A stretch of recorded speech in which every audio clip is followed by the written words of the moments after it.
Bien amigos, estamos con Brad, el mecánico de Kate Courtney, desde acá desde Salinas en el Tropical Mountain Bike Cup. Nos va a enseñar la bicicleta de Kate para esta carrera. Brad, thank you for your time. Just take me through the whole bike. What is Kate using in this opportunity here in Puerto Rico? First of all, we're really stoked to be here. It's our first time in Puerto Rico, so it's been a blast so far, and couldn't think of a better way to start the season. Kate just won her first start, so 1 for 1 on the season so far. Hopefully we can keep that ratio going for a while. Here we have Kate's freshly minted first race-winning bike of the season. It's a Scott Contesto Spark RC. It's the top of the line, brand new model from Scott that debuted as a 2022 model year. So this bike is highly sought after. It's won a lot of prestigious accolades for being a pretty forward-thinking design in the mountain bike realm. So fun features include a little more travel than cross-country bikes have traditionally been equipped with. 120 millimeters front and rear, so about 5 inches of travel, which is about an inch more than most bikes have had previously in the cross-country spectrum. But we use every millimeter of that, and it just makes the technical terrain, the rocky sections here, that much smoother and gives Kate that much more control. It obviously worked well for Nino Schurter last year at the World Championships as well, so the bike already has quite a number of wins under its belt, having only been on the scene for about 6 or 8 months now.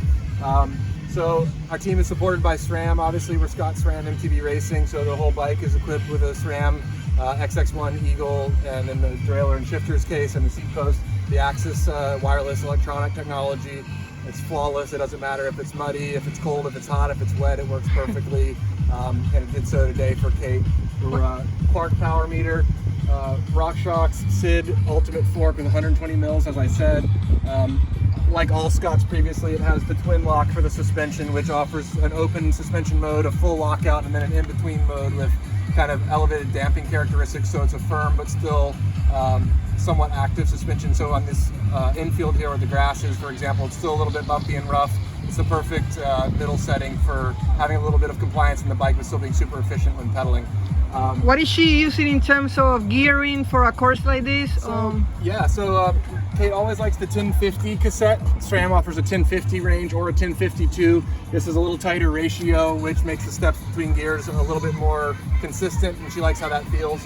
Up front today was a 32 tooth chainring. We'll keep that on for Sunday. It's pretty steep out here on the climbs, and so we kind of debated for the short track whether to go for a 34 or not.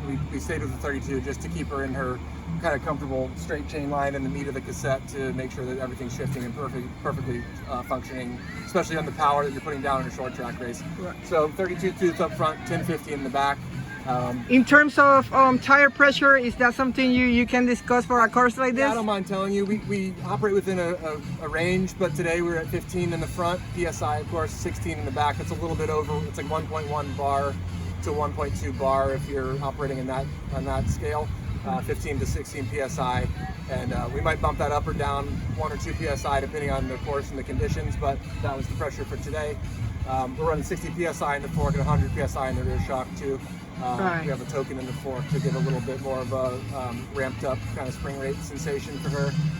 Otherwise, a really cool feature that's kind of new for us in the last year and a half or so, the Synchro Silverton SL wheel set. If you look closely, you'll notice at the hub, the spokes and the rim are all one single piece of carbon that's molded together. There's no spoke or nipple. It's all one piece of molded carbon. So it's super light. It's really stiff, super duper strong. We're running a 30 millimeter internal rim width. So we pair that with a 2.4 inch wide tire, which allows us to run those super low pressures, and it's totally safe in terms of flat risk and that kind of thing. And It gives the bike a really kind of soft and grippy and supple feeling with the ground. So coupled with the extra suspension, this bike stays super planted. It gives you really good control, especially on the rough descents like we see here in Salinas. Right. I know you've been working with Kate for a long time now. Yeah. Is she really meticulous about her bike prep? Does she has any specifications that you have her bike ready at a certain time or certain way? I think the reason that I've stayed with Kate for so long is because I do what she needs, and she doesn't need to tell me what to do or when she needs it. I like to. She lets me operate autonomously, let me do it my way, and it happens to be a way that works well for her. And so this is our 8th season together that we're beginning this year. And so she doesn't put too much pressure on me, but of course if I was not delivering the way that I have been, I don't know that she had kept me around this long. So, you know, I have a good routine with Kate. I know her well. I know her personality and her needs and wants and how she kind of functions in her own brain on race day and leading into a race. So not just a mechanic, I kind of work around all that with a little bit of the psychological side as well, and just try to make sure she's both prepared on the bike and prepared in her own head and body to just be ready to attack on race day when it's time to go. All right, Brad, I appreciate your time and good luck on Sunday and congrats on today's win. Hey, thanks a lot. We're hoping to double down on Sunday. Hope we can. Thank you. Thank you.